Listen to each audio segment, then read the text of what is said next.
ದಸರಾ ಸಂದರ್ಭ ಕರಾವಳಿಯಲ್ಲಿ ಹುಲಿ ಕರಡಿ ಶಾರ್ದೂಲ ವೇಷಗಳು ಸರ್ವೇ ಸಾಮಾನ್ಯ.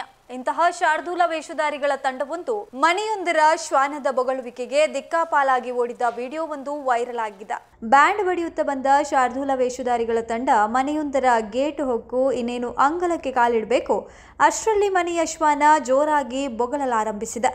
ನಾಯಿಯ ಬೊಬ್ಬೆಗೆ ಬೆದರಿದ ವೇಷ ಹಾಕಿದವರು ದಿಕ್ಕಾಪಾಲಾಗಿ ಓಡಲಾರಂಭಿಸಿದ್ದಾರೆ. ವೇಷಧಾರಿಗಳು ಓಟಕ್ಕಿತ್ತ ದೃಶ್ಯ ಮನೆಯ ಸಿಸಿ ಕ್ಯಾಮೆರಾದಲ್ಲಿ ಸೆರೆಯಾಗಿದೆ. ಇದನ್ನು ಕಂಡು ಮನೆಯ ಮಹಿಳೆ ನಗುವ ಧ್ವನಿಯು ವಿಡಿಯೋದಲ್ಲಿ ಕೇಳಿಬಂದಿದೆ.